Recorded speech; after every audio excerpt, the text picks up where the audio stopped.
Now, the Durban port is South Africa's main cargo and container port. It handles the largest volume of up to 30 million tons of sea-going cargo traffic of any port in Southern Africa annually. It's ideally placed on major shipping routes and with excellent rail and road links. The port plays an integral role in the country's economy. I think when you arrived here this morning, you noticed that things like backlogs outside the port of Durban has reached a crisis point between the 23rd and the 30th of November in 2023, when an estimated 79 vessels and more than 61,000 containers were forced to remain at outer anchorage due to operational challenges and equipment failures. With this background in mind, the multi-party charter's objectives today is to make it clear to voters that the 11 signatory parties to the multi-party charter agree on the top-level approach required to grow South Africa's economy and create jobs. We want to make it clear to voters that our approach is one which will indeed lead to the job-creating economic growth that South Africa so urgently needs. We recognize that job-creating economic growth is an immensely important issue facing South Africa today. In fact, it is the country's top priority because without job-creating economic growth, the country faces a failure of rising prices, growing poverty and inequality, greater social instability, spiraling crime, and crippling debt. So we want to be clear, ladies and gentlemen, that each of the signatories parties to the multi-party charter will be contesting the 2024 election, this year's election, whenever it will be, as an autonomous independent party, each with its own distinct policy offer to South Africa. These policies, so today we're talking about the shared principles around how to fix South Africa. Each of the parties represented here today will present their respective policies at their various manifesto launches for each party coming up in the very near future. It is crucial that voters understand that the parties in the Charter agree wholeheartedly to the top-level approach that needs to be taken to achieve job-creating economic growth. The multi-party Charter has summarized its top-level economic growth approach in several key intervention areas, which the Charter leadership will present here today. So to kick this morning's session off, I would like to hand over to Professor Jannie Rousseau, who will set out South Africa's current economic context, the risks and opportunities we face as a nation. Professor Rousseau is a visiting professor at the Wits Business School, where he was as its interim head of for a period. Before that, he was Deputy General Manager of the South African Reserve Bank in the position of Head of Currency Management. He is a political economist. We hope so, because we've had economists of late that have disappointed the nation, and consults on several economic issues and challenges in South Africa. He often comments in the media, print, radio, and TV on economic matters and political developments. Please note that Professor Rousseau is an independent expert with no political alignment. Underscore, no political alignment. We have asked him to present to South Africa today so that voters understand the true nature of the risks and opportunities we face as a country. We hope that this will assist voters to use the unique opportunity of this year's election to choose a fundamentally different and better direction for South Africa. With that said, ladies and gentlemen, please welcome Professor Rousseau.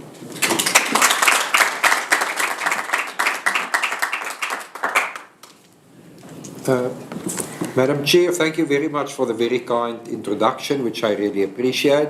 It's better to be an economist of late than to be a late economist, I should say at the outset.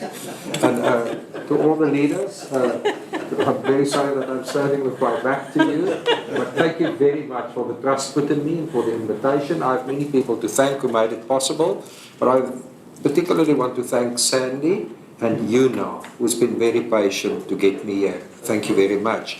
I must say,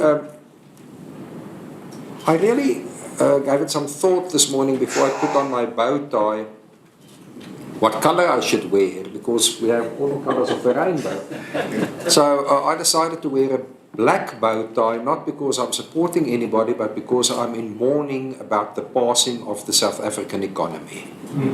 And that is really what we are here to discuss this morning. So for many years, since 2008, I was wrong in believing that the biggest crisis facing South Africa is Eskom and the inability of the country to supply electricity. But I was indeed wrong. Transnet and the inability of the ports to function has now, these two things have now become a bigger problem in South Africa than Eskom, for the simple reason that people can generate their own electricity in different ways, through solar panels, etc. But with Durban and other ports not working, and with Transnet not working, we have very little by means of alternatives. And as a result of this, South Africa is losing its position as an entry point into Southern Africa. For many years, that is the angle that we sold to international investors from abroad and from Africa, to say South Africa is your entry point into Africa. We have the networks. To worry about it. Don't worry. Yeah, I once had to explain the road to somebody on the telephone, so in the end I put the telephone down to use two hands to explain the road. So I apologize for this. We positioned ourselves as the gateway into Southern Africa. You have to have South Africa to be the gateway into Southern Africa, and unfortunately we are now losing that position to countries to the north of us, and our children will pay a high price for the fact that the current government has really run ports down, has allowed Transnet to stop functioning. So the solution, if I might talk solutions, just allow the private sector to run Transnet and to run the ports. It is going to be the only solution. What we have at the moment simply doesn't work. Of course, on a morning like this, we have to talk about Eskom and electricity supply. Now, in the case of electricity generation, it's obvious that this is passing from Eskom to the private sector owing to Eskom's failure. Back-of-envelope calculations show that South Africa would have been, at this point in time, at 3 to 5 stages of load shedding higher than what we have at the moment if it was not for private generation. And again, back-of-envelope calculations show that Eskom plus Transnet plus the problems at the port reduces South Africa's economic growth rate by between 2 and 3 percentage points per annum. So without these problems, our economy would now have been a third bigger. And for these problems, we can only blame the ANC government. I'm not here to talk politics, but I have to get that off my chest. So our economy could have been a third bigger, which means unemployment could have been a third smaller. This economy could have been booming, but for these problems, which we can only blame ourselves for. So, as a result of these problems, our economy is currently growing at 1% per annum. Our population growth rate is more than 1.5% per annum. So, unfortunately, the result is that on a per capita basis, every South African gets poorer every year. If your population growth exceeds your economic growth, the result is that on average people get poorer. And this is where we are at this point in time. This is the rot that must stop. Now, luckily, markets react to economic failures despite cost implications. So increasingly, we see more private conduct that follows as we see government failures. And some of this response of markets to economic failures unfortunately happen outside South Africa. If you measure the queue of trucks going to Maputo Harbour a year ago, it was 15 kilometers long. If you measure that queue today, it's 30 kilometers long. Why?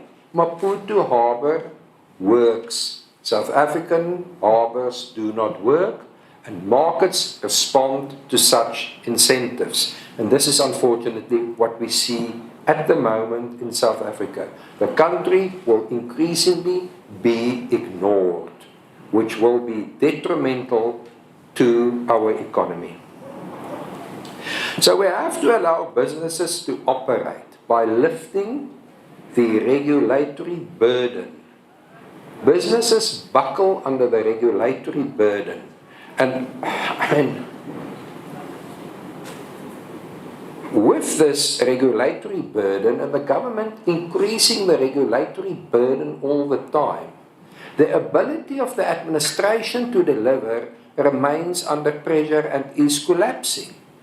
So, as a result of this, government tries to get more and more regulation, and at the same time, less and less ability to allow businesses to meet those regulations, to do what they want to do in the first instance, which is to do business, to employ people, to eradicate unemployment in South Africa. So, with an increasing regulatory burden on the one side, and an inability of the government to meet its own administrative requirements, it becomes impossible for businesses to operate in South Africa, and therefore international investors increasingly ignore South Africa. So I was asked recently, what about investment in South Africa? Will we see investment in South Africa? And I had to say to the interviewer, of course we will see investment in South Africa. There are 62 million people in South Africa invested in this country. I'm in South Africa, I'm invested in this country. So we have 62 million South Africans invested in this country. Give us a chance to show what we can do. Allow us to show what we can do. Give us an administration that works. Get rid of unnecessary administrative burdens. So the general theme in economic policy should be deregulation. Deregulation of the labour market. Promotion of employment by small businesses. Eradicate red tape. Make it easy, make it attractive for businesses to operate in South Africa. This includes the visa system that somebody dreamt up somewhere. There are 2.8 million illegal people in South Africa at the last count, at the minimum. But we make it impossible for people with passports to come to South Africa. I'm not sure whether the government, I don't know, I just don't understand it. If you have a passport, you can't come. If you jump the fence, you can be here. Something's wrong here. So we structure these things that A, make no sense, and then these things that we cannot apply. Why would we want to keep people with valid passports out of South Africa? I honestly don't understand. Nobody can answer me that. Then, of course, on the lack of municipal service delivery, increasing the cost of doing businesses, we've now seen that communities increasingly figure out ways to work around failing municipalities. Communities simply take over municipal services because municipalities simply do not deliver. So, There are few things, other than the list that I've stated here, that the government can also do immediately that will stimulate our economy. The first thing, which I don't understand why it's not applied in South Africa, is to get cabinet ministers, central government, provincial administration, and municipalities to buy only vehicles manufactured in South Africa. Transport politicians proudly South African. The response I got was, this is not according to the tender regulations. Thank you very much, rewrite the tender regulations, make it possible.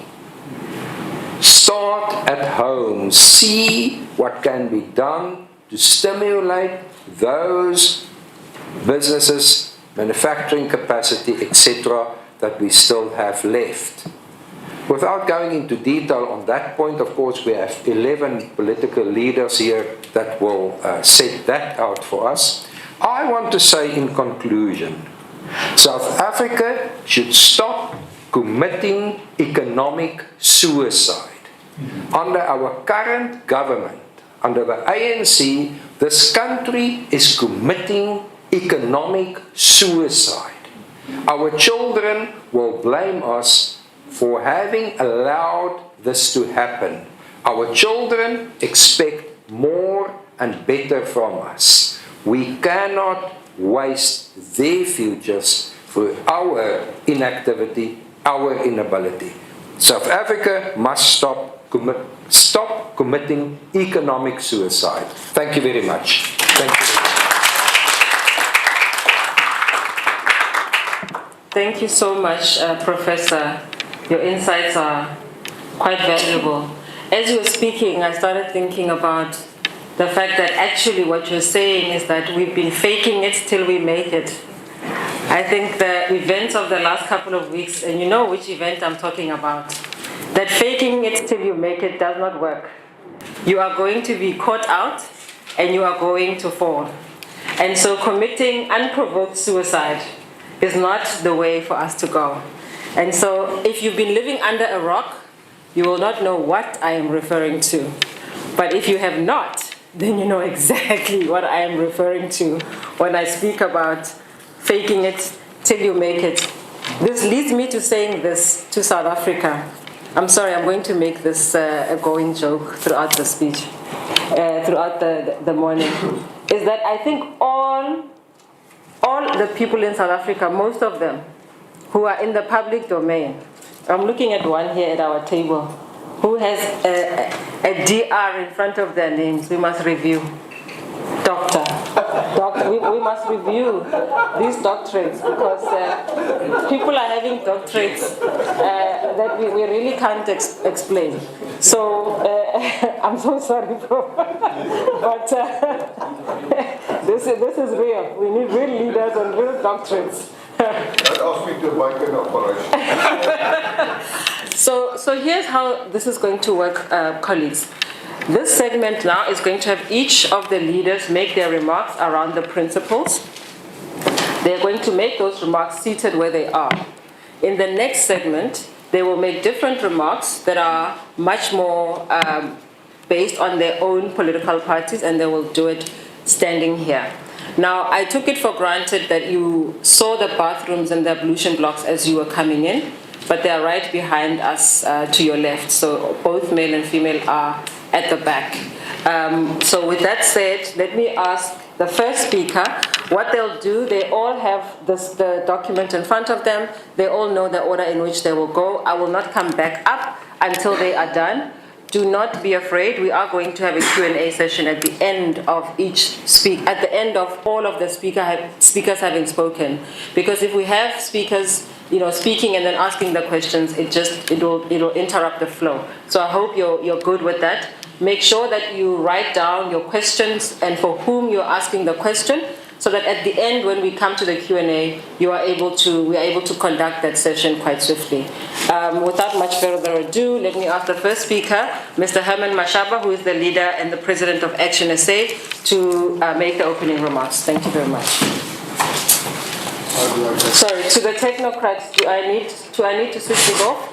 Can you continue? It looks like it's working. Thank you so much, Lerato. Thank you so much for the really insightful discussion and input into this debate. And good day, everyone. It is really a pleasure and good for us to be here this morning at Durban Harbour. Fellow South Africans, the parties to the multi-party charter specifically chose to hold this press conference here at the Durban Harbour. Why? Because it is a powerful example of the problem with our economy today. Durban Harbour should be incredibly busy with container ships coming and leaving all day long, taking our exports to all corners of the world. Instead, it has been so badly run by Transnet that it has become a serious bottleneck to economic activity. The South African economy has immense potential, but as the professor indicated, the ANC has put up too many obstacles in its path. In national government, the multi-party charter's approach to job creation and economic growth will be centered on unleashing the enormous untapped potential of the people and the resources of our country, South Africa. We will unleash this immense potential by creating the conditions necessary for economic activity to thrive.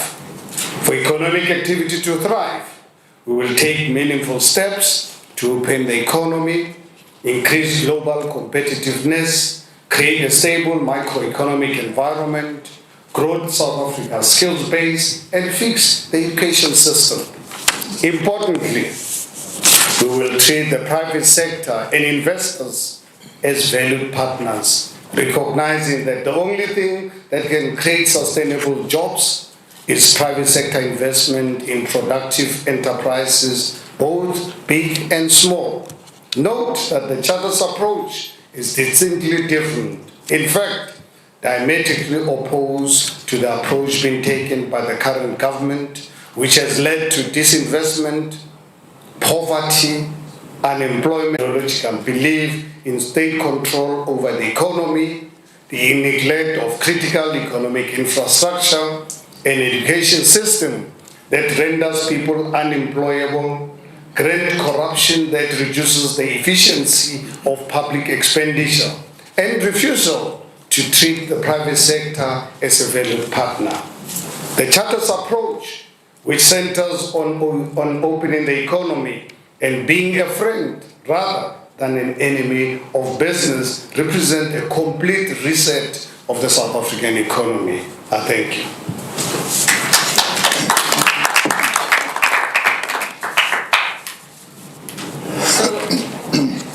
Okay, let me use this. Okay, so what Mr. Mashaba just did was just to give an overview. Now what the other leaders are going to do is share the 9 principles. I know that each and every one of you doesn't have this document, so just for you to be able to follow what is happening, that is what is happening. Thank you, John. Thank you very much, Lerato, and thank you very much to the media and all of the people here today, including the fellow leaders of political parties. It's a real honor and privilege to be able to share the stage with people of your caliber. And I think it also shows that the multi-party charter is making great strides forward.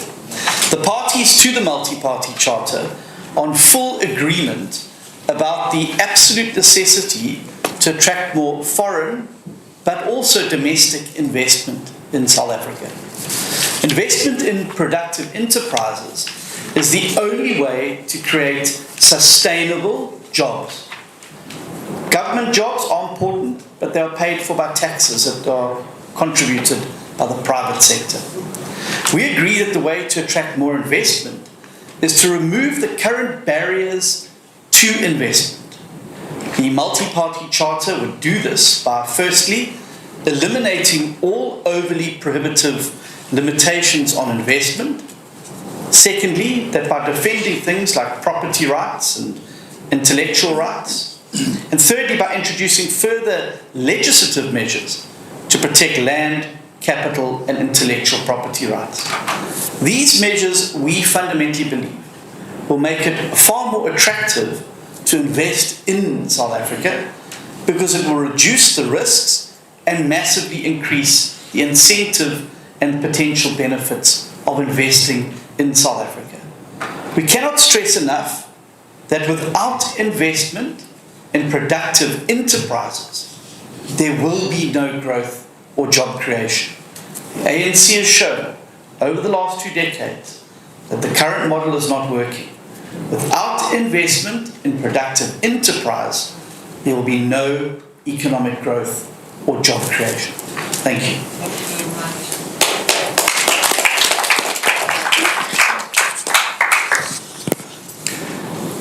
Thank you very much. Firstly, let me greet Lerato, who is our program director, Professor Rousseau, who have given us insight about our country that is continuing committing economic suicide under the ruling party. Greetings to leaders of the multi-party charter and the media. Indeed, one of the killers of our economy is the exorbitant growing fuel prices. The parties to the multi-party charter are in full agreement about the need to reduce the fuel prices significantly. Apart from bringing much needed relief to households, it will also boost the competitiveness and productive capacity of our local manufacturing sector. The government under the multi-party charter will bring the fuel prices down by specifically targeting the general fuel levy, by reforming fuel taxes and deregulating the sector.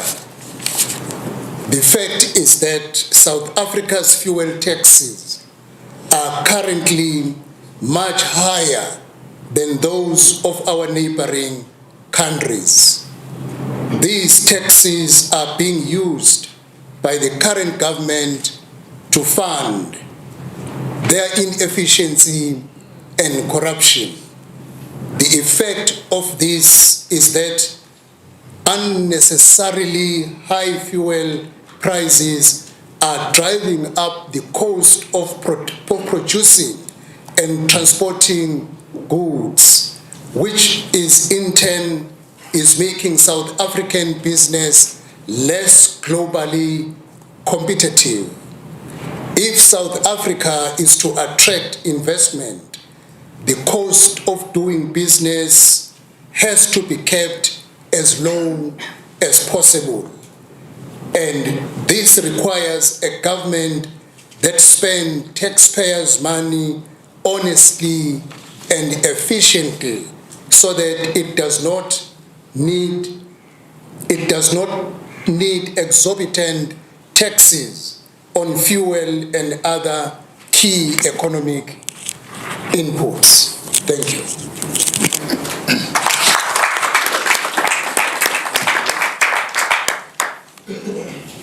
Thank you very much. Thank you also for the media, because you are actually the most important to ensure that the message reaches the people of South Africa.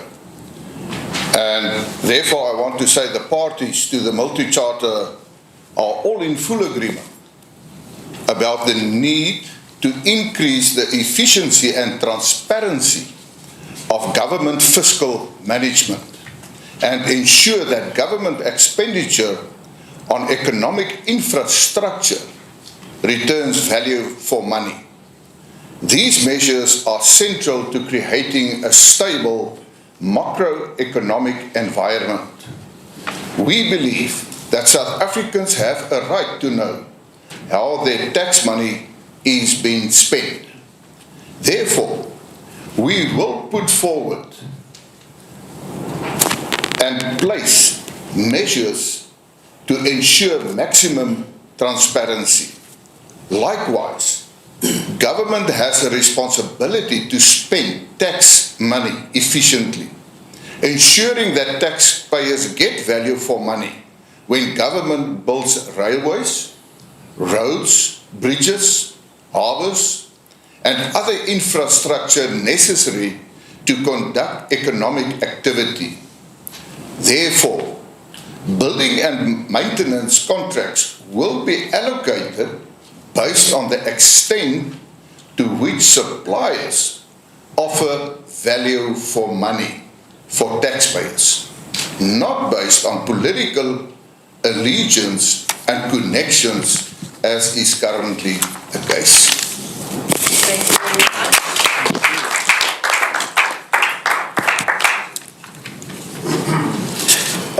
Greetings this afternoon to my fellow leaders of the different political parties, to Professor Rousseau, who's here, our MC, and members of the press. Ladies and gentlemen, be greeted this afternoon. The parties of the multi-party charter are in full agreement about the need to ensure the independence of the South African Reserve Bank. This is vitally important for ensuring a stable macroeconomic environment and attracting investment. People will only invest in a country when they have confidence in the future of that country and when they believe that their investment will yield a return. If the South African Reserve Bank loses its independence, this confidence will be lost. Because once a government is in control of the Reserve Bank, the temptation to print money becomes very high. The printing of money is one of the ways that government steals from the people of a country, because its prices go up through inflation, which in turn reduces the buying power of people's grants and wages. This is why the independence and the autonomy of the bank are entrenched in South Africa's constitution. The multi-party charter will ensure and respect the independence of the Reserve Bank, because we believe that this will build investor confidence in South Africa, which is necessary for growth and job creation. Thank you.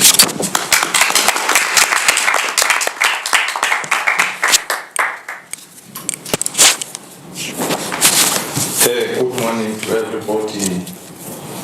Compliments of the new year to all of you members of the media, and of course my colleagues, my brothers and sisters, the like-minded minds in front of South Africa as an alternative government. The parties to the multi-party charter are all in full agreement about the need to implement a fiscal rule that will curb the debt to GDP ratio on an annual basis.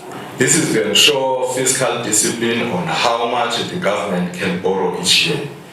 Investors are generally reluctant to invest in countries that are financially irresponsible, because they know that the end point is bankruptcy. Investors prefer to invest in a country that acts responsibly with money so that the future is secure. It cannot be repeated enough that investors need to have confidence in the future of South Africa. A nation's finances are exactly like a household finances. When a household or on a nation gets in too much debt, it runs into deep trouble and eventually goes bankrupt. This is especially the case when this debt is used for consumption purposes rather than investment purposes. A household that borrows money to live the high life will soon be unable to repay its loans and will soon find that no one wants to lend it money more. A household that borrows money to invest in quality education for its children or in a business that can generate income is borrowing responsibly as long as it can keep up with loan repayments. The fact is that the current government is borrowing irresponsibly. At some point in the near future, it will no longer be able to pay the interest on loans, and then it will run out of money altogether and all hell will break loose. The multi-party charter commits to borrowing responsibly. I thank you.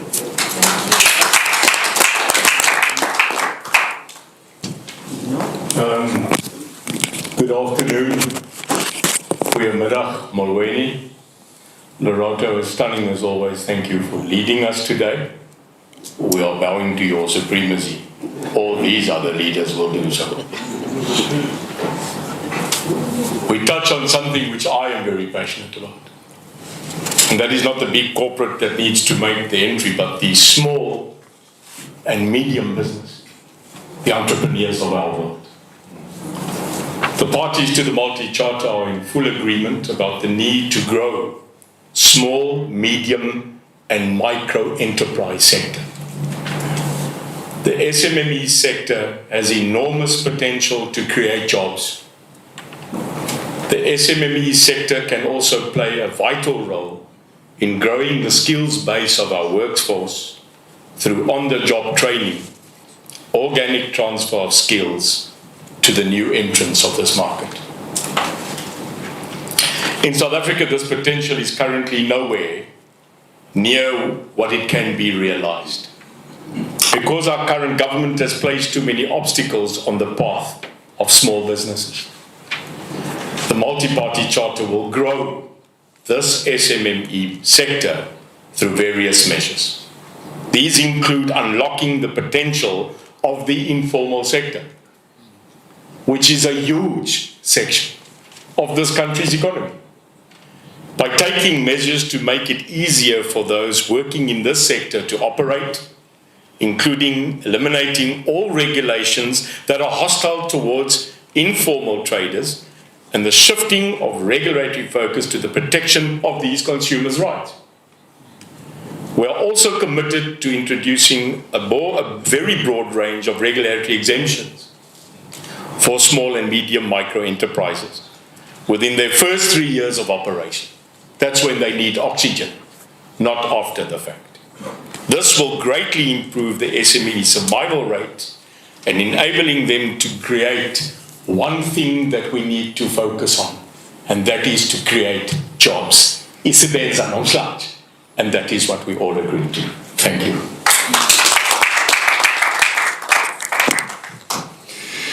So just for all the multi-party charters and all the parties here and the media, thank you guys so very much. I know I'm going to fit into what Neil just said as well. The small and medium enterprises in South Africa plays a huge role in the economy of South Africa. So therefore, the parties to the multi-party charter are in full agreement about the need to raise the VAT threshold to 5 million rand turnover and exempt small, medium and micro enterprises sectors from all labour legislations other than the basic Conditions of Employment Act, the BCEA. This is to make it easier for small businesses to survive and thrive so that they can create millions more jobs in South Africa. The current government, as Neil said, has put too many obstacles in the place and is limiting these small businesses to fulfilling their duties of supporting South Africans with jobs. The incredible short society plunging us into ever deeper unemployment, the multi-charter will not be repeating this fundamental mistake.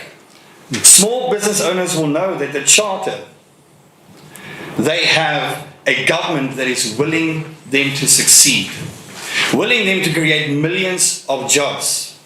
We will be their friend, not their foe, their partner, not their adversary. We owe this to the millions of people currently in South Africa who are jobless. I thank you.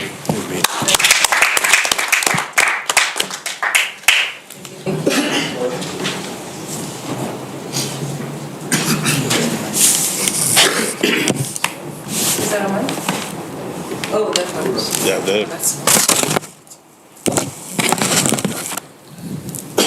The last one. Thank you, Os Lerato.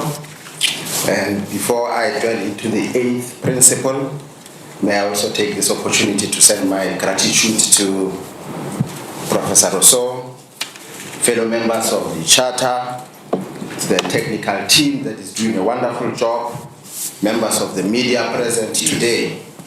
Mine is to present to you the 8th principle as agreed broadly by the Charter members. The parties to the multi-party Charter are in full agreement about the need to grow the skills base of the workforce. We recognize that South Africa's education system has left millions of adults without the skills they need to get a job.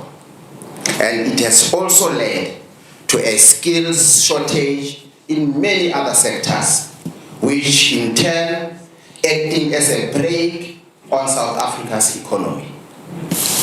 The multi-party charter will grow the skills base of the workforce in several ways. We will reform the visa system to allow scarce skills to enter South Africa and to replace skills lost locally to immigration. We will recognize and enable apprenticeships because apprenticeships are a powerful way for people with the skills to transfer those skills to younger people without shame. They are also a powerful way to get young people out of the gangs, off the streets, and into the dignity of work.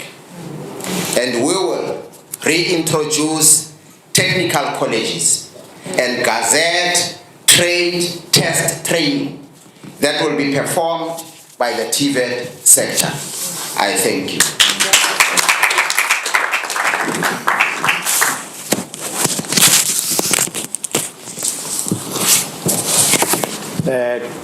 Greetings to the program director, leaders, and the media. To summarize, it is crucial for the voters to understand. No, sorry. Jump the queue.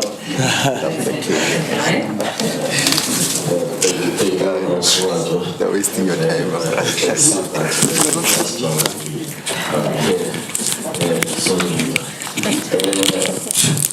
Members of the media, fellow South African, the parties to the multi-party charter are about the urgent need to improve the quality of education that South African children receive. We will address South Africa's education crisis through several crucial interventions. These include depoliticizing the education system by ensuring that appointments of principal, teachers, and administrators are made on a merit rather than on a political affiliation. We will also enhance teachers' quality through partnership with the university. We will reintroduce teachers' training colleges to increase both the quality of teaching and the quantity of teachers in South Africa. We will introduce the performance-linked remuneration so that teachers and school principals are incentivized to be the best they can be. We will also establish the school's inspectorate for quality education to identify gaps and to ensure that all children's rights to quality education are being fulfilled. I thank you. So you know, no one speaks after royalty. So Mr. Prince Ngwana, you have the last word for now. Greetings to our program director, Lerato. Greetings to leaders of the MPC and the media. To summarize, it is crucial for the voters to understand that the multi-party charter approach to the economy represents a decisive break with the current government approach, where the ANC is for centralized state control.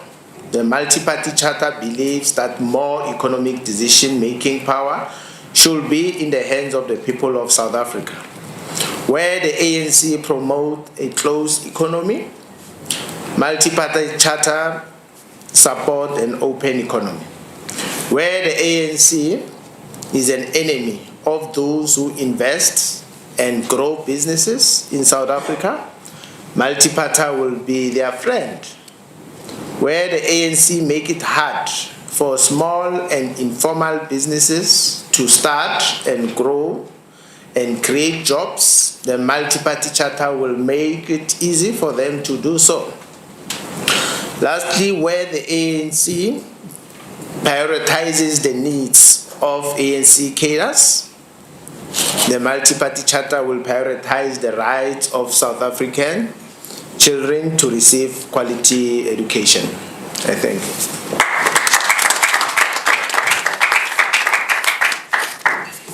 you. Thank you also very much. We really appreciate your remarks. Just before we go into the next segment, and in anticipation of the comments that might come in the Q&A, that at this table all you see are gentlemen and no ladies. Let me already just give you a place of rest and say, the ladies are in the background giving them their marching orders. So don't you worry about that. Real power lives in the shadows, and that's where we reside. And so I can tell you that it's been women who organized this entire event. And so I just want you in anticipation of that. With that said, let me introduce my co-driver here, Heloise Jenner, to manage the next segment. Thank you. Thank you, Lerato. I hope it's on. You can hear me. Good.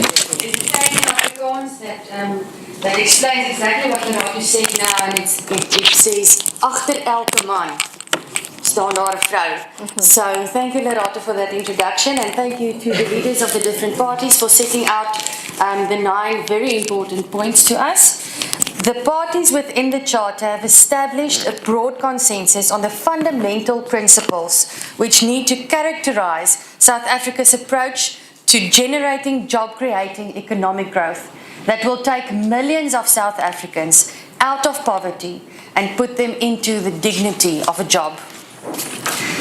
It is important to note, while the parties within the Charter can present this shared economic agenda, and I must commend the participation in this and working together by all the parties, and I hope South Africans take note of that, the parties have distinct policy suites around which they will campaign as autonomous parties during the 2024 elections that are coming up.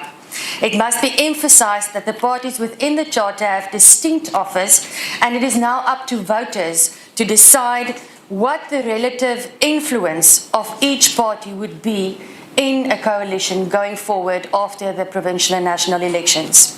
Notwithstanding this important fact, and we must take note of this, today is the first time in South African history that a group of opposition parties representing the biggest voting bloc outside of the ANC come together to present a shared agenda. Political parties, members of the press and religious groups that may be present, civil societies, ladies and gentlemen, good day to each and every one of you. There can be no doubt that the South African economy is in trouble. We have reached that critical point of inflection. And in the 2024 elections, it will be a determining point determining whether the economic trajectory is an upward or a downward curve. Our debt to GDP currently sits at 72.7%. This equates to some 5 trillion rand in debt and is expected to reach 6 trillion rand by next year. The GDP at Q2 of 2023 set at 6.9 trillion rand. The alarm bells have been ringing for some time. And if the brakes are not applied on our spiraling debt, the current ruling party will send our nation over the fiscal cliff, leading to higher taxes, fewer jobs, increased poverty, and inequality.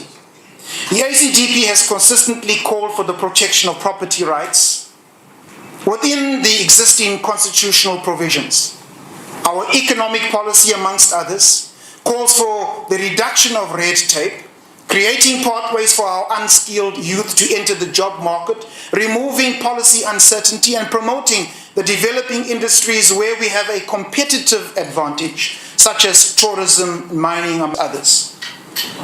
From an educational perspective of growing our economy, it is clear that there's a disjunct between the demand of skills from the private sector and the supply from our tertiary institutions.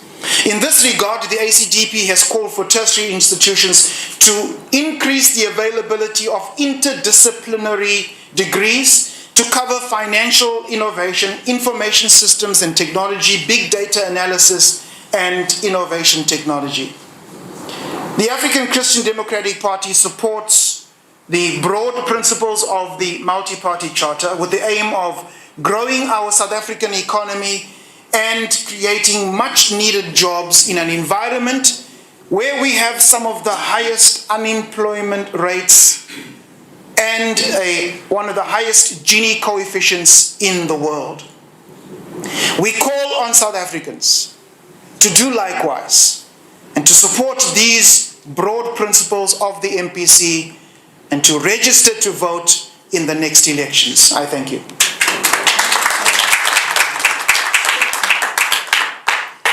Thank you. Our next speaker will be Mr. Mahlubi Madela, President of the AK2 People's Party. Thank you, sir.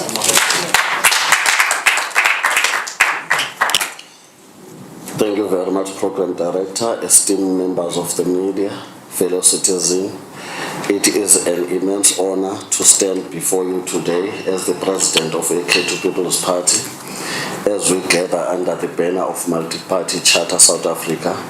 I am reminded of the strength that lies in unity, collaboration, and shared values.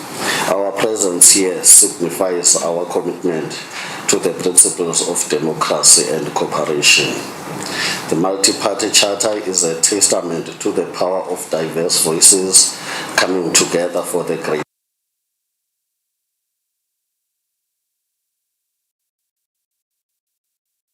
ground as we share our pursuit of a better future for South Africa. I extend my gratitude to the leaders of the members of Multi-Party Charter for welcoming us into this alliance. Together we are amplified to our collective impact and enhance our ability to address the complex of change our nation faces. I encourage every citizen to recognize the significance of Multi-Party Charter South Africa and the role it plays in fostering inclusivity, dialogue, and progress. It is a space where ideas converge and the solutions are forged to cooperative. By participating actively in this alliance, we empower ourselves to shape a South Africa that reflects the aspiration of all citizens in our country. As we approach the upcoming election, I extend an invitation to every citizen to cast their vote in favor of all the parties that are in the Multi-Party Charter South Africa. Let us as united front usher a new era of government that prioritizes the well-being of our diverse population. In conclusion, I stand here not just as a representative of AK2 People's Party, but as a partner in the shared vision for a strong and more prosperous South Africa. Let us vote for unity, let us vote for cooperation and progress. Together, let us embrace the opportunity that lies ahead under the banner of parties that in Multi-Party Charter South Africa, we believe that things will be changed. Through the province that I came from in Eastern Cape, after 30 years, we're still struggling from simple things like network, all the stuff. But if you vote the multi-party charter South Africa, we believe. Thank you. Thank you very much. Please welcome the President of the United Christian Democratic Party, Mr. Modiri Sewulime.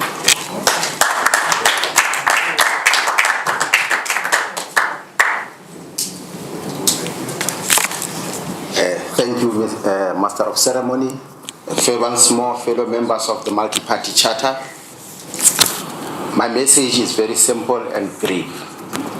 Our message to our members throughout the country is to say to them, we have risen to the occasion and we have presented to them the biggest voting bloc outside the African National Congress. Therefore, it is no longer an excuse for our members not to go to vote out of despair. We have presented to them a real alternative. To fellow South Africans, every time any of us fails to go and vote or fails to register to vote, that particular individual is intentionally or unintentionally casting a vote in favor of the African National Congress. And we all know that the ANC must be removed. Our country needs true leadership. It needs the collective of the multi-party charter. Their path as well will not be easy. They have an option to present an artificial posture to the public. Alternatively, they may take the opportunity, this rare opportunity, to genuinely understand that in their diversity, they have to unite for the sake of this country. I am pleading to all of us, let us go and register to vote. I thank you. Thank you very much. Very true words indeed. Our next speaker will be the Deputy President of the Spectrum National Party, Mr. Winston Kutsia.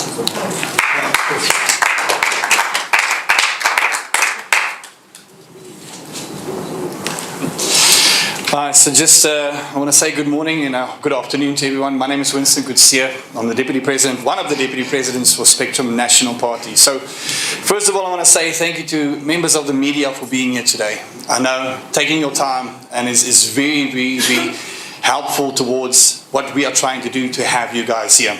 And then of course to my colleagues, I want to say thank you very much. A lot of you came from far and welcome to my neck of the town. It's good to have you guys here in KZN. I know John is also, you know, he's a valley. Well, it was now. It's good. It's good. It's good. All right. So, ladies and gents, I want to just mention something. It's a good saying that people owe.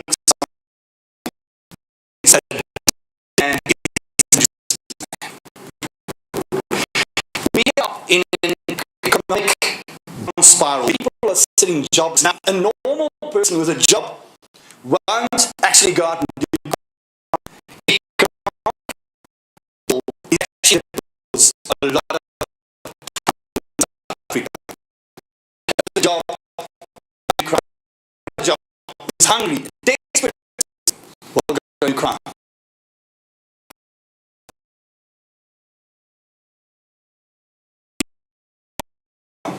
Little over 10 years I was right here at this spot, seeing doing. I was younger, now I'm a bit older and a bit more beautiful, but I was younger. So yeah, about 10 years old. This come over the heart of the 10 people, you guys remember. Not having care, but in my mind that day, I think I was going to stand this.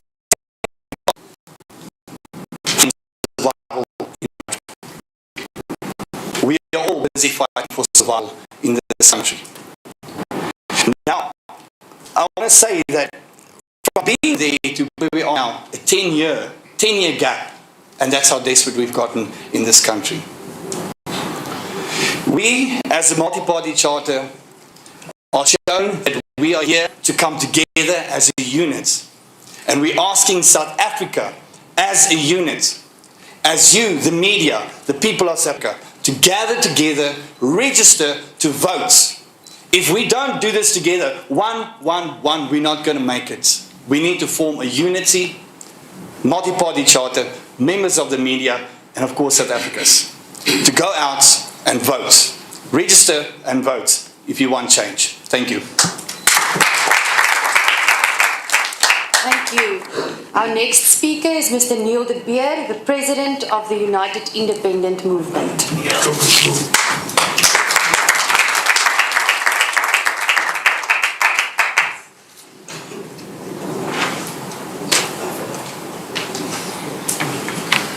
There's always that thing, they wait for me to speak, to take us down to the darkest doldrums.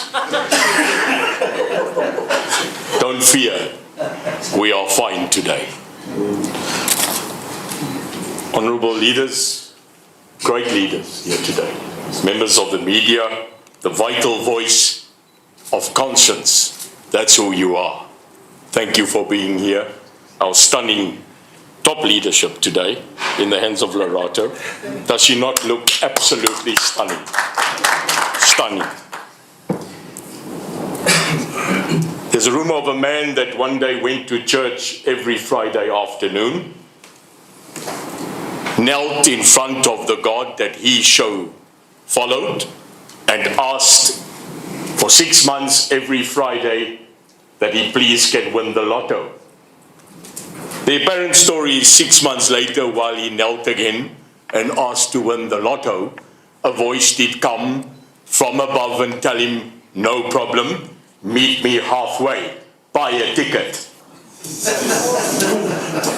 I want South Africa to hear me loudly and clearly today. Vragtig, julle moet nou 'n kaartjie gaan koop.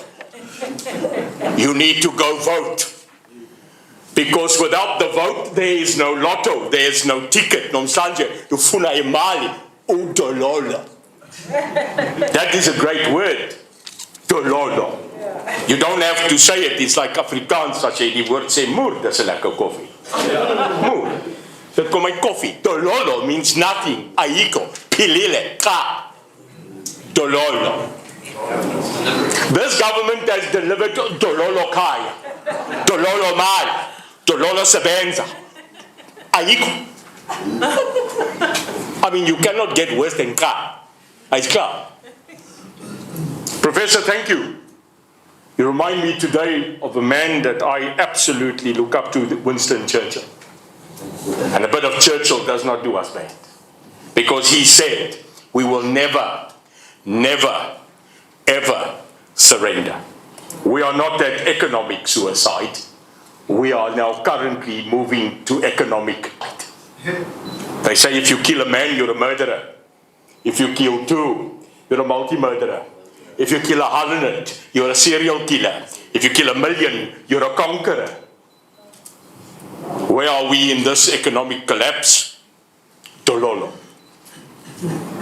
The ANC government could not move the poor to the middle class. The ANC could not take informal settlement and make it formal. The ANC forgot that you should be rolling out a red carpet, not red tape. We are worried about people coming for foreign direct investment into this country, and you are right, that carries a passport, but we have to chase them down in the border. It is as porous as a current Parliament building in Cape Town. It is dripping with absolute dissolvement. I want to give you hope. Yes, there is hope. What the gentleman today and our leaders presented was not trickery. It was common sense. Someone said to me, but Neil, can we not go back to basics? I said, to get back to basics, you have had to be in basics. We are making certain things in this country so complicated and complex because the ruling party of today functions with one kind of manifesto, and that is called chaos and disaster. Finally, I want to say that this country is a speedboat nation. Ever heard about that? Prof? The great thing about this country is we are not built like a tanker. It does not take us 82 kilometers to turn. This country can move like a speedboat in a trajectory that is unbelievable. I therefore ask you to take this word to the people of this country. Become a speedboat nation, change the trajectory of this country, En dan gaan jy wragtig hoor, hulle weet nie wat ons weet nie. Today I can exclaim that they don't know what we currently know. Thank you very much. Thank you, Mr. De Beer. After the elections, hopefully, sal hulle weet wat ons weet. Our next speaker is Dr. Zukile Luyenge, President of ISANCO.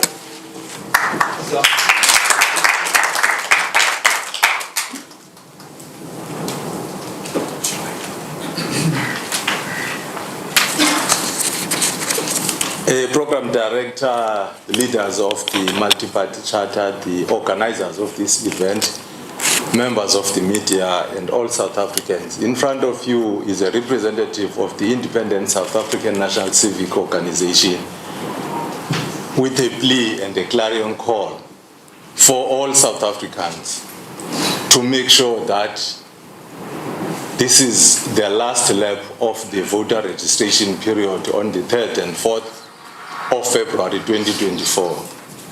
And that is a last bid to save the only gain of 1994 that allows South Africans to vote.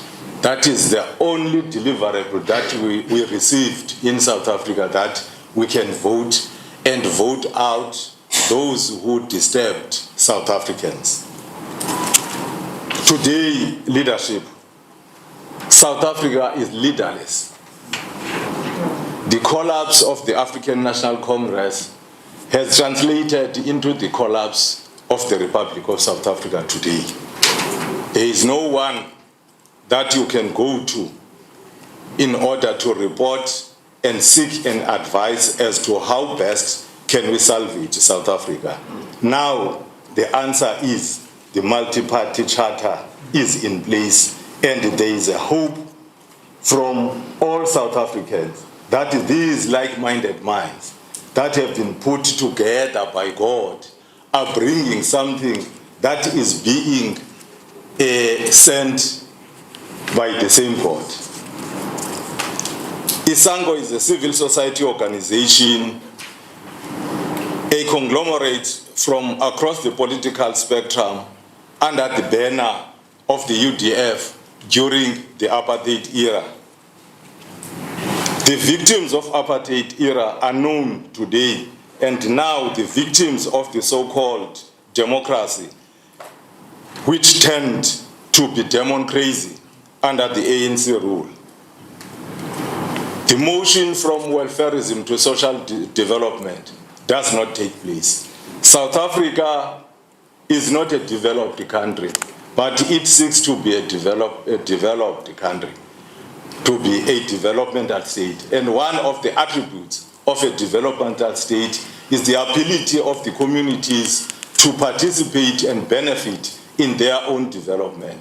And that is the relevance of the MPC that seeks to promote vocational training amongst all our communities in order for them to participate fully in the building of jobs, the creation of such jobs by small businesses that is coming from the MPC. The MPC is quite more relevant and relevant enough to put South Africans together without prioritizing our divisive political ideologies. But now we say we have an elephant in the room, and that elephant in the room is no more powerful. It used to be powerful by default. I thank you. Thank you, Dr. Luyenge. Please welcome the President of Action SA, Mr. Herman Mashaba.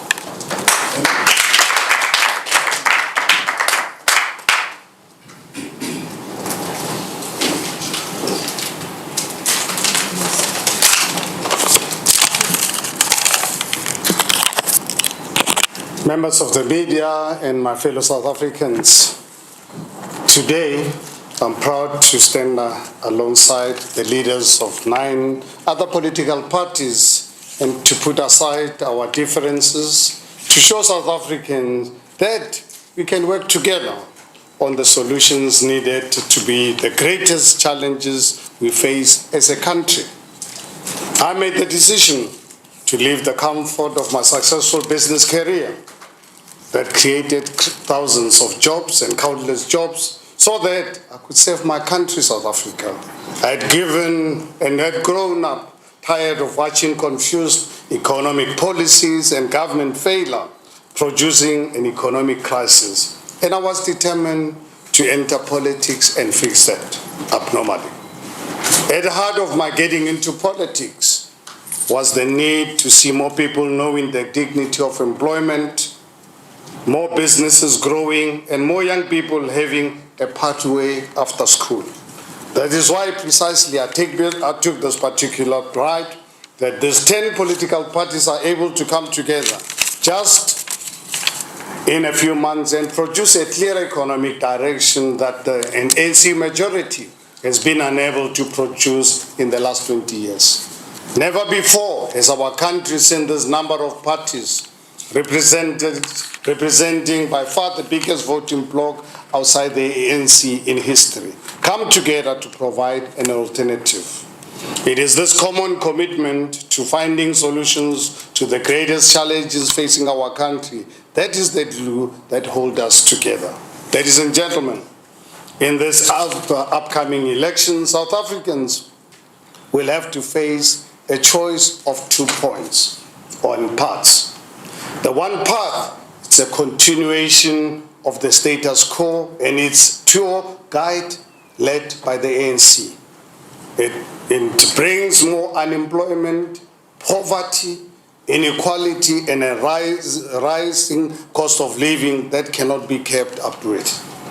You know this because after a few initial years of progress, successive ANC governments have ruled this country with strong majorities and are responsible for the decline of South Africa today. The other part represents a change that is pure and guided by this multi-party choice that we are seeing today. It represents a new economic direction with clear policies that will grow our economy, create jobs, and offer young people hope. As South Africans will be invited to choose one of this path in this coming election, and I urge you to choose change, to choose jobs, choose growth, and choose a new future under a new government. Dedicating Action SA to this important project because this multi-party charter for South Africa needs to represent a majority of South Africans and it needs a progressive voice. We will work tirelessly as a party to ensure that we will bring our distinct offer of inclusive economic empowerment, the first alternative to the ANC broad-based economic empowerment, to the table, to this multi-party charter. We will bring the business case for insourcing security guards and cleaners to the table so that we do not subject South Africans to the abuse of the ANC middlemen entrepreneurs. We'll bring the universal basic income stimulus to the table. We'll bring proper management of our borders to this table. And we'll bring a tough on crime approach on all those who are there to build a successful economy. To the leaders of the charter, I affirm that Action SA, in its own distinct party with its own unique policy offering, Action SA will go all out to win the support of South Africans across all 9 provinces of our country so that economic direction can win the majority it needs to become the agenda of a new government. To South Africans in the cities and towns, the villages and the farmlands, I say to you the following: we can fix South Africa, and we will fix South Africa. But this group of parties can only fix South Africa if you, the voters and the South African people, come out in your numbers to register and vote to fix South Africa. I thank you. Thank you, Mr. Mashaba. Please welcome the leader of the Freedom Front Plus, Dr. Pieter Groenewald.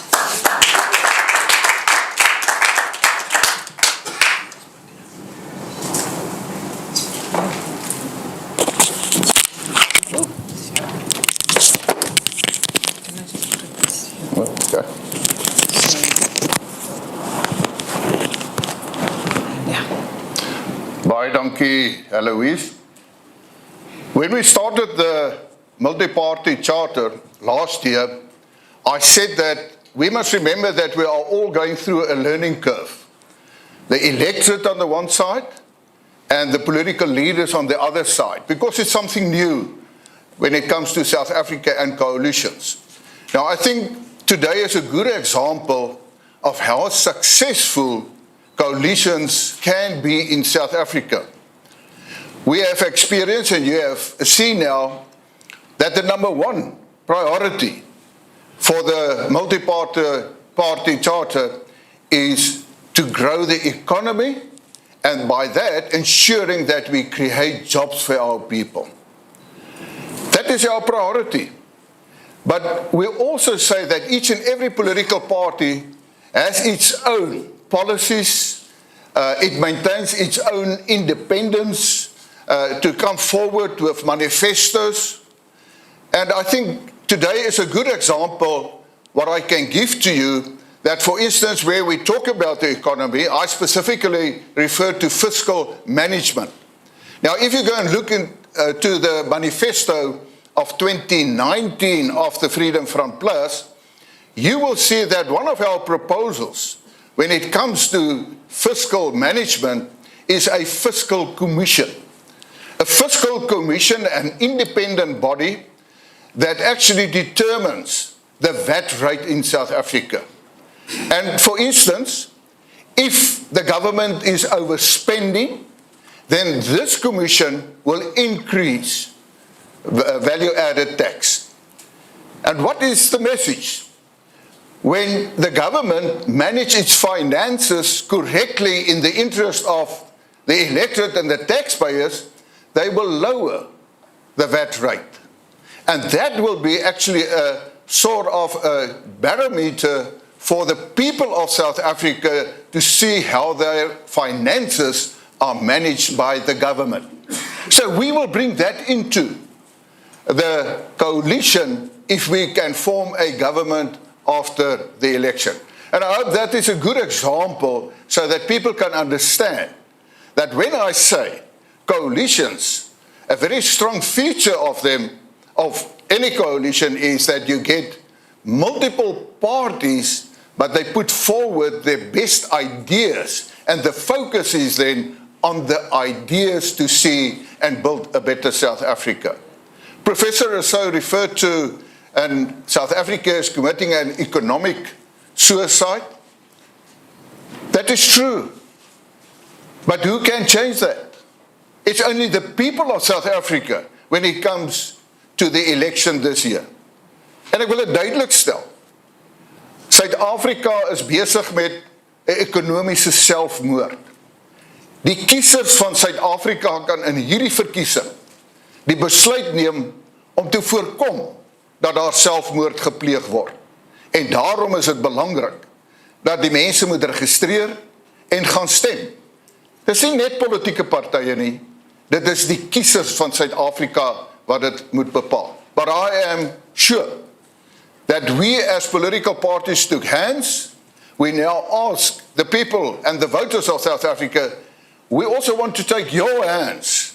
Let's work together and prevent a South African suicide when it comes to the economy and create jobs. I thank you.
SADC consistently undermined government's economic programs, derailing the creation of a developmental state to grow a welfare state that will inevitably collapse. The IFP knows how important it is to choose the right partners for governance. We have therefore been careful to align ourselves with parties who share our fundamental principles and our clear vision for economic growth. The principles outlined here today reflect broad consensus across multi-party charter, enabling South Africans to know what they will get in a coalition government. That is important because we want voters to have all information to make informed decisions. We want the people of South Africa to vote for change and to secure the leadership that is needed for our country. Beyond the broad principles outlined today, the IFP has clearly defined economic policies which have been carefully developed to meet our country's needs. We will present these policies to the electorate on the 10th of March 2024 when the IFP launches its manifesto for the 2024 elections. With our vast experience in governance at national, provincial, and local level, the IFP knows what works and what is needed for the economic growth. We look forward to having a strong voice in government based on the votes so that the IFP can work for the people of South Africa. We need every South African to go and register and vote to remove the incompetent government that has destroyed our economy and opportunities for jobs. Another 5 years under the current government that has failed us are hard to contemplate. It is now in 2024 to remove the government that has failed us and failed our country. We must do this for the sake of our country, our children, and the generations to come. Thank you, Program Director.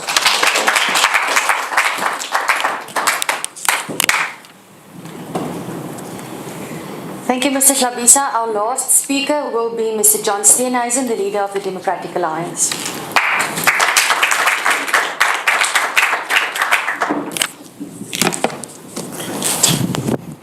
Thank you very much, Program Director, and thank you very much to the media.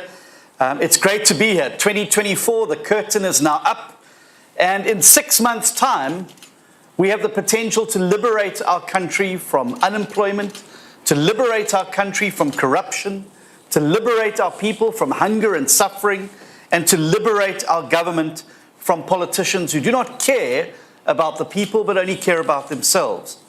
And my message is very clear to South Africans across the country. This is not a dress rehearsal. This is not some drill for 2029.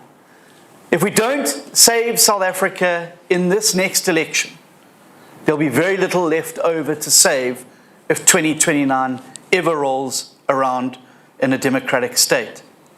And so I'm very proud today to share the stage with leaders from different backgrounds, from different communities, from different traditions, who all share one thing in common, and that is an absolute love for our country and a driving will to see it succeed and to make our people successful. Every single person on this stage wants to see what's best for South Africa. And they are unwilling to witness its decline, and they are unwilling for a moment longer to surrender to the ANC's continued mismanagement. And what we've done in the multi-party charter, and it's great to see how it has grown over the last few months, as we've welcomed new members on, is to take hands to actually do something. Not to talk, not to sit in endless workshops, but to actually do something positive to liberate our country. And today marks the first of a series of joint positions, where the multi-party charter parties have come together, technical teams have sat and given South Africans some idea about where our priorities would lie as a government. And today's one's important because economic advancement stands as a crucial pillar to progress in South Africa. And it should be our primary focus, aiming to enhance the quality of life of all South Africans through job creation, innovation, and ultimately creating more opportunities for economic advancement for more people. We are urging all South Africans to support the multi-party charter, to bring around meaningful change. We can change South Africa's future. We can build a more inclusive economy. We can get people out of poverty and into opportunity. But it's going to require the collective efforts of all of us. The multi-party charter has given South Africans, for the first time in 30 years, a credible path to victory. It's now time for South Africans to join us on that path, to register on the 3rd and 4th of February. Could be the final opportunity to register, to make sure that you can vote, to be part of this journey, to liberate South Africa and to turn it into the wonderful place that certainly we all believe it could be, and we hope you do too. Thank you very much.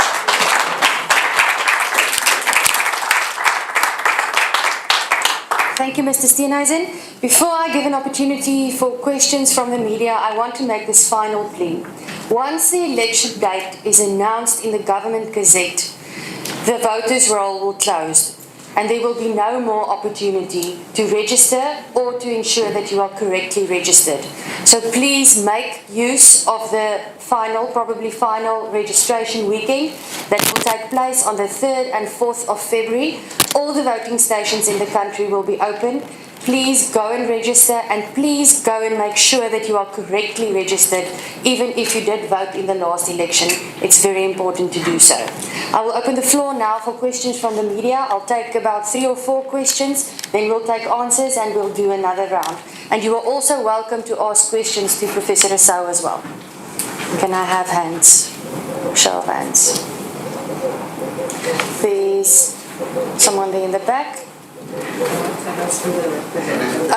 May I just ask, please tell us who you represent, and then you can ask your question and just state who you're asking your question to. Okay, I'm from SABC. Just a question, though could be anyone that could answer it. How is this multi-party charter going to work? Because we've seen in the past, in terms of coalitions, just before elections, all parties, they seem to united to work hand in hand, and then after elections, we see that, they seem to have some sort of differences. How are you going to ensure that this is going to be successful? Secondly, I have a question in relation to Transnet. We know that the issue of Transnet has been going on for quite some time. It didn't start last year or the year before. Why now? Why now are you sort of focusing so much on it? And then lastly, to the leader of the IFP, we do know that last year, the Mhlathuze municipality had said that they are going to be taking Transnet to task, that they were going to take legal action against Transnet in relation to the issues of damage that has been caused by the trucks in the city of Richards Bay. How far has that gone? Thank you. Thank you. Yes, sir. Good afternoon. I'm Swiss Ocho from Independent Newspapers. This is a general question to all of the leaders. The understanding here is that the common foe is the ANC. Now, the emergence of MK Party should have had something on the momentum. I just want to get your response to the emergence of this grouping as well. How does it affect your plans? And then to Mr. Groenewald, he speaks about the importance of ensuring that when you're growing your economy, you focus on the infrastructure, but you've got to make sure that it's credible organizations, it's credible companies with experience that are able to get these contracts and drive the economy forward. But surely, Mr. Groenewald, the question will always remain that if we are ignoring the fact that at some point black companies were excluded from the economic equation of this country, you are not being realistic about what we're facing. And then, lastly, to all of you again, the problem, surely you will appreciate that the country's education system has its flaws, big time. But one of the things that we noted during lockdown, for instance, was the levels of poverty in this country. When it became evident that the only way that some of the families were able to survive was through the school nutrition program. What would your proposal be as an interim measure? Perhaps those are my three questions. Thank you. Thank you very much. The gentleman over here, that's the last question that we'll take before we take answers. Please pass the microphone.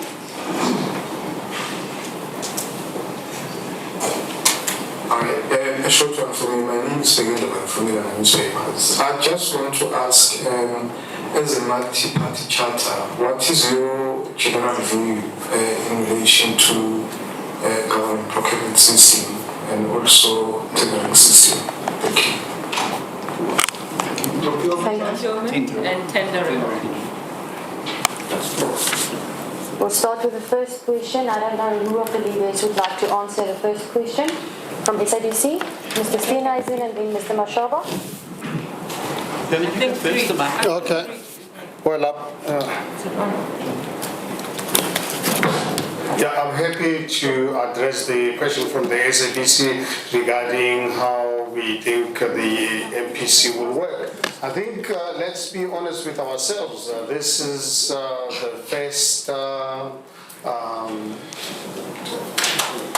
arrangement by political parties of its kind in the history of South Africa. South Africa has now entered the era of coalition, and I don't believe there's anyone who can deny that.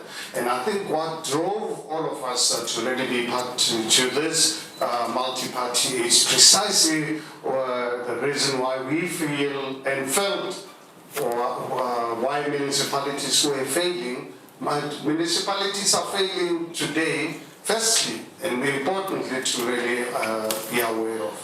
Is ANC responsible for causing the disruption in these municipalities? That is a fact. However, also, as you are aware, constitutionally, you have 2 weeks or so to put together a government.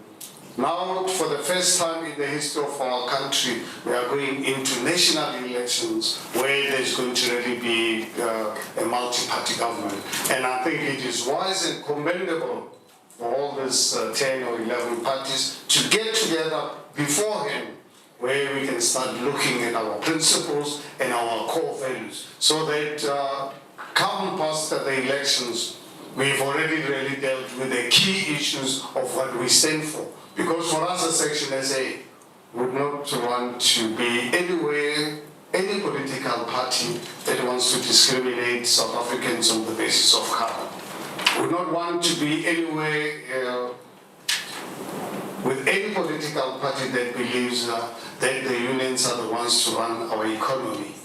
We don't want to be anywhere near any political party that would really believe that South Africa is a borderless country. So these are issues which are fundamental to agree in advance, and I think it is commendable, and I urge all South Africans, and I know majority of South Africans that we encounter Section SA are proud and are really looking forward to this multi-party party to really succeed. And I think our mindset is what is going to really make this project to be a success. Thank you. Thank you, Mr. Mashaba. Can we move move on to Mr. Vriend, and may I ask, yes, please, everyone, if you answer the questions, please stand up, and also please try and keep your answers as short as possible. We are on a time constraint. Sure. My apologies. I have to leave. I've asked for John to allow me to speak because I have to get to the airport. And so the first question from the SABC is, how will this work? I think just take a look at the MPC currently, from the small group that first started to where the MPC currently is, and it's continued to growing. The MPC actually is working. All right. So I think that's the first thing. It is working, and yes, we have differences. But in terms of the committees that we currently have within the MPC, the differences to a large extent, we try to iron them out before it actually comes up to the leaders, the multi-party leaders. But the MPC currently is working, and we believe that post-elections, once the majority is obtained away from the ACTP, you will see in terms of our proposed policies that have been put forward, just how these particular leaders from the different political parties will be able to put South Africa on the correct trajectory. The ANC from the independent, the ANC with regards to, and the MK, well, the ANC has a penchant for shooting itself in the foot. The ANC is known for scoring own goals. It's another own goal. Where one of its own members who claims to be still a part of the political party is allowed to continue to go and support and canvass on behalf of another political party. What it certainly does is we'll be taking votes away from the ACDP. We wish MK well. With regards to the education and the flaws that have been established or seen with regards to at the time of the lockdown, I think very clearly we cannot allow our children who face poverty, who face hardship, to be left alone. And I think this is something that the multi-party charter will not allow. That our children in our schools face poverty, but when you deal with corruption, you deal with inefficiencies, you create employment, it will lessen the burden, particularly within the education sector. I think with regards to procurement and tendering, sufficient laws are in place to ensure, with regards to your Municipal Finance Management Act, other Finance Management Acts, it is the implementation, Supply Chain Management Acts, it is the implementation of the particular rules that the current government is not failing. The MPC will ensure that those particular rules are applied to and bring in some new innovation as well. Thank you, and I'm going to say good day. Thank you, Mr. Vriend. I will pass to Mr. Steenhuisen now to address the questions. Thank you very much, and thanks for the questions. I'm not going to traverse the questions that have already been answered. Let me just clarify something. Our common foe is not the ANC. Our foe is poverty, unemployment, hunger, deprivation, and malnutrition. These are the enemies, frankly, and the foe of all of us here at the table. The fact that the ANC perpetrates these on the people of South Africa, it requires us to have a political response, but that's what we're fighting. And that is what these policies that we'll be unveiling and position papers that we're unveiling are seeking to address, is how we, as South Africans, take on these foes that are stalking far too many homes in South Africa. And I'm very glad that I was asked about the childhood feeding scheme, the school's nutrition program. For many children, and we realized that during COVID, that is the only meal that they get in a day, the only meal. And that's why the Western Cape government took the national minister to court when they tried to close down that program and prevent us from feeding. Because we realized that we'd be sitting with the problem of childhood malnutrition. It was far worse than anything COVID would have produced. But I want to be very clear here. All of these social interventions do not belong to the ANC. The ANC do not pay social grants. The ANC do not provide NSFAS funding. The ANC do not provide child support grants. Those things are provided by the South African state. And I can tell you one thing, that if this multi-party charter gets into the union buildings, that would see more people getting assisted, being able to lift above the food poverty line those grants. So people mustn't be fooled, as the President tried a few weeks ago, that if the ANC goes out that these things will come to an end. I can tell you right now that in the interim, they are required until we can get the economy growing and until we can get people into jobs, because that's the best way to empower people, is to give them jobs, not grants. But we understand we've got to have that social safety net. And I can tell you, when less money is being stolen and less money is being sucked out of the system with corruption, the more money there will be to actually genuinely help those who are in need. But my sister from SABC said, how different is this compared to what happened prior to local government elections? Briefly, it is very different. These political parties started this process in May 2023, a year early. We have done visits to other countries, Germany, Denmark, to observe the good practice of a coalition government. The experience we have gathered is to ensure we do not repeat what we see at a local government sphere. If you take COJ, if it was a country, we would be a joke if we were COJ South Africa. So now the difference, the groundwork has been done earlier, and we are trying to align even our views in order to ensure that in the 14 days period, it doesn't take a year to make a change for the people of South Africa. The issue of the IFP-led municipality in Umhlathuze regarding Transnet, I do not want to mix roles, but I'm happy that the IFP-led municipality Umhlathuze is taking an action to ensure the disturbances that are done by Transnet do not inconvenience our people. The municipality is at its liberty to give details how are they dealing with Transnet to court. But the question, why are we worried about Transnet now? It is not only Transnet. We are concerned about ESCOM. We are concerned about all SOEs which have been destroyed by the current government, but Transnet forms the basics when it comes to building the economy in a country. MK. The IFP welcomes MK. We believe in competition in South Africa. We trust the people of South Africa have seen enough to use their vote wisely during the day of the elections. I think I can end there. And then I'll pass on to Thank you. Unfortunately, I also have to leave in 10 minutes, as well as my colleague. Firstly, let me say this. As far as I'm concerned, the number one common foe is actually unemployment in South Africa. And that is what it is all about when we talk about growing the economy. The question directed to me, as far as critical infrastructure, excluding the black majority, what we need in South Africa is the best people to build South Africa. That's what we need. We have the talent. As far as the Freedom Front Plus is concerned, it's not about color. It is about the best people. Therefore, and actually it's a reference to black economic empowerment. Let's be honest.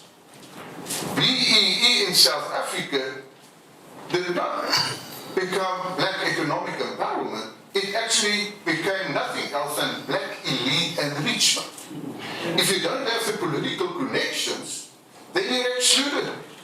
The majority of the people never benefited, as far as I'm concerned, when it comes to BEE. Therefore, the Freedom Front Plus say what we need when it comes to that, it must be best black economic skills transfer. Because if you have skills transfer, you get the best people to build, to get those skills in the best interest of the people and the best spending of the taxpayers' money. Then we will be successful. Thank you. Thank you, Dr. Groenewald. Dr. Mwenke. on the emergence of the MK, I am one of the products of the ANC as Isako. Like the MK is coming directly from the ANC. The identity that has been made by South Africa is that the perpetrators of the triple challenges must be dislodged. So the emergence of MK is actually complementing what you are doing. And that's where I say, wherever you are, you must know that what the MK is for is what we are for as the MPC. Thank you. Thank you, Dr. Zene. Is there any other leader that would like to contribute to this round of questions? I'll take a few more questions and then we have to end off because some of the leaders have to catch flights already. No one else? One more question here in front and then we at the back and then we'll finish off. Please, sir. Where's the microphone? Thank you very much. It's Mrobe Khadeo from the SABC TV News.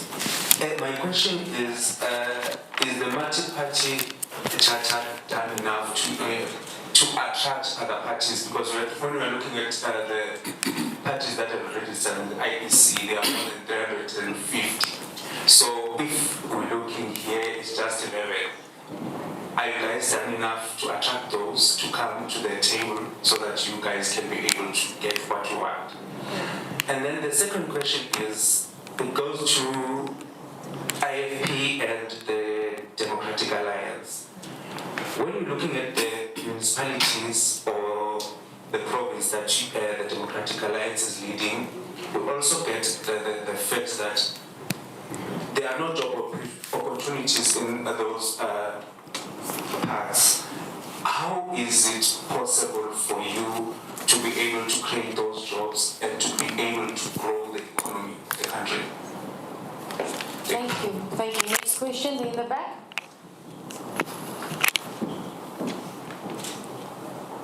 Hi, I'm Geshen from the Mercury newspaper. Let's have a general question for the MPC. With the amount of new parties that we are seeing, are there any concerns about long ballot papers, confusing voters, and that it could lead to spoiled votes? Thank you. Mr. De Beer. Do you have a mic?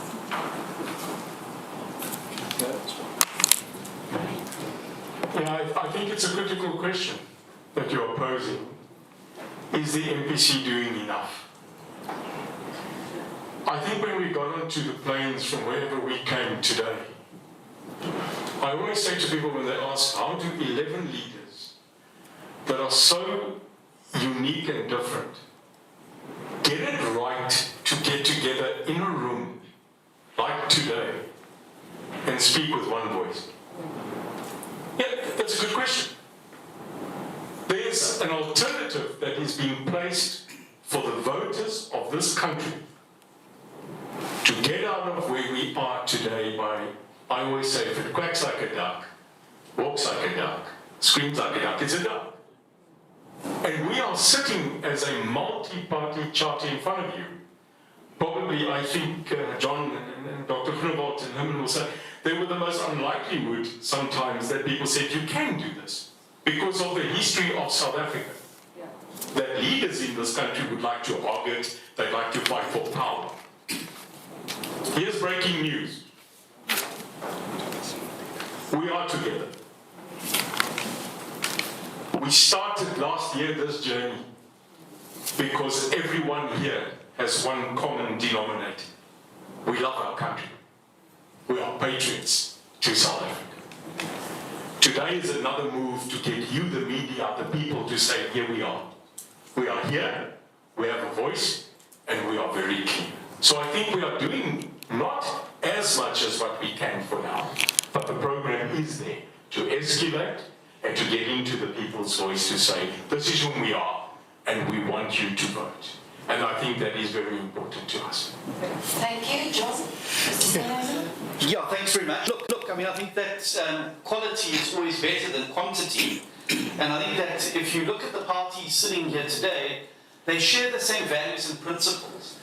It would be foolish just to, lump 300 parties together in a group and say, well, we're going to contest together, if there's not a common shared set of values and principles. Because the problem that you will have is that when you get into government, or you try and put together a document like we've been able to do today, if there's not at the very least a shared values proposition, you're going to find it incredibly difficult to do.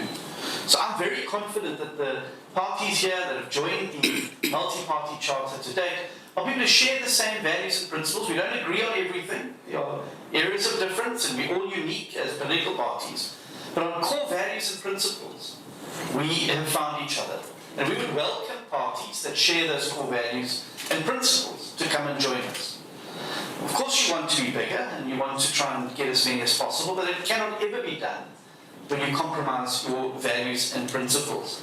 So I think that the other important thing that voters and donors and others in this environment need to consider is that what sits at this table today represents the clearest path to victory.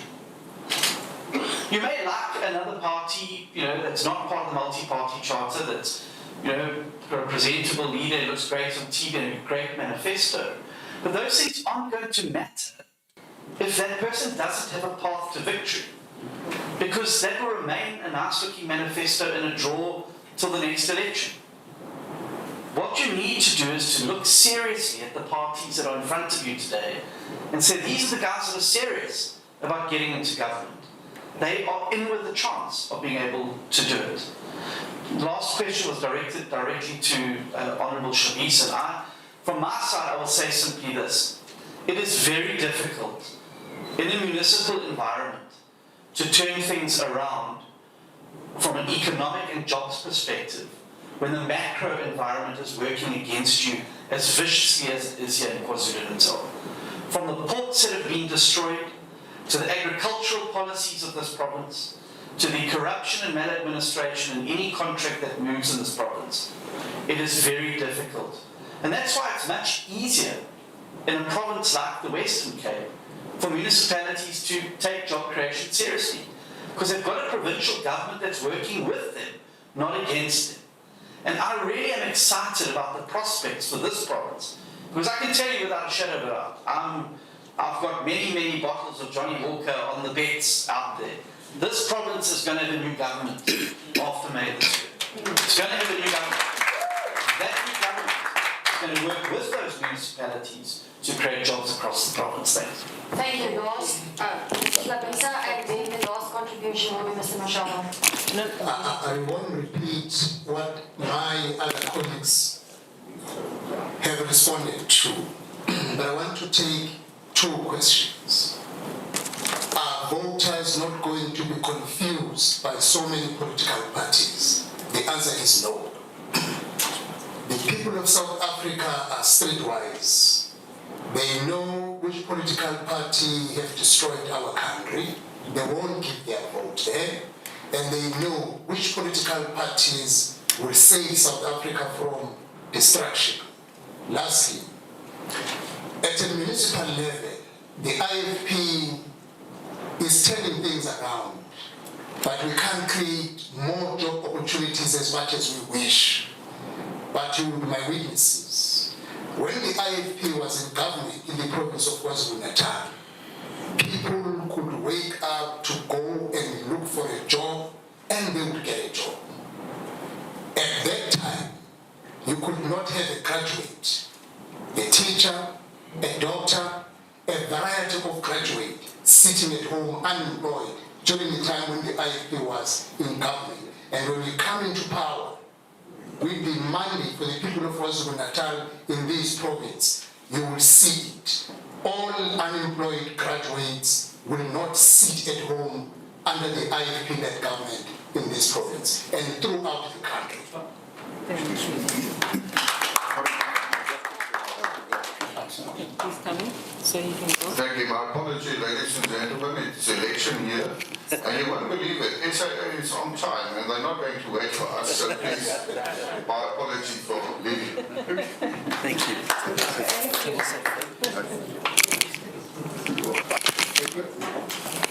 The issue of the MPC attracting more parties Generally, the establishment of the MPC has actually broadened us as organizations. For instance, ISANGO, who have a conglomerate of community-based organizations, NGOs, your traditional fraternity and the church fraternities coming to us, wanting to participate in their development because they believe the MPC government will afford the communities an opportunity for their voice to be heard. So, as I sang, we are pretty sure of it 51%, that is the minimum. The MPC is just going to be there. So anything beyond that will be a bonus that we are waiting for. If what is taking place there on the ground is something that will change this thing. Because people are coming to us for the mere fact that hey, we like that you are with Mashabas and the Steenhazens, all these services, they are together because these people are seen to be the only last hopes of this country. And we must give you. Thank you. 51% here. 52. Let me just also try and really be brief and really thank you everyone for making the time to be here. Let me address this question of other parties joining us. NPC is a voluntary association of parties that actually love this country and they want a new dispensation for South Africa. So it's really not about quantity, it's about the quality. I think we should really be asking this question to the voters of South Africa. The more than 50 million South Africans, half of them not even registered to vote, because ultimately the responsibility lies with them, not with us as political parties. So I think we need to work together as South Africans to ensure that we get more people to come out and vote for political parties that are committed to being in government. Because I can tell you, I can speak for myself. I'm not in politics because I'm looking for a job to be a member of parliament. I'm in politics to govern. Because the only way I can make a difference to the lives of South Africans, that is when I'm in government and changing the policies that are destroying our economy. And for that reason, HNSA is with us parties because we want to be in government. We don't want to really be in opposition. There's just no point in us sitting back as members of parliament being only able to criticize while we have a political government, we have a government that is destroying our country, committing economic suicide. So for that reason, for us as Action SA, it will remain that question of not quantity is going to be about quality. But we invite other parties that share the core values that we've outlined this morning. If they share those values, they're most welcome to join us in ensuring that we can reach that threshold of 50+1 come the upcoming elections. Thank you very much. Thank you very much. I believe the threshold has increased. It's even more than 50+1 now. I hear that it actually has got to be more. Thank you so much to each and every one of you. Thank you for your remarks. Thank you for your time once again. And thank you for your commitment and dedication. I think, listening to you, all of you this morning gives me a great inspiration. And I think that we all want to have boots on the ground so that we can hit the ground running and we can make sure that this election is a successful one, and as it has been dubbed, that it is the biggest election since 1994. We want the same cues that Nasi Spani had in Gauteng. We want the same cues of young people at the polls making a change for their country. So thank you all so very much. Thank you to the media who's always here to support us, to take the word to the streets, to the ground, to every corner of this country. Thank you all so much for being responsive. We appreciate you. Thank you to the activists and the supporters of each political party who are here. Thank you so much for being so committed. I do want to say to the men and the gentlemen here, I'm not the only beautiful one. You are all also very beautiful. I want to say that Mr. Thabisa, I've never seen you in a party regalia, but I think that the Shenge architect design is fantastic and fantabulous, and I think you have given us all homework to go back and hit that style. Next time when you see the t-shirts of these other gentlemen, we'll be rocking. So the standard is set. So thank you so much. We appreciate you. And then lastly, there is refreshments downstairs. If you are famished, you are welcome to join us downstairs at the restaurant. There are refreshments. Thank you to the team and every single person who has assisted us to get to this point. And then finally, the media would like a photo opportunity, so a group photo with all the leaders, with Professor Rousseau as well. And so those who would like a group photo, we are here for the group photo, but those who wish to depart, you are welcome to do so.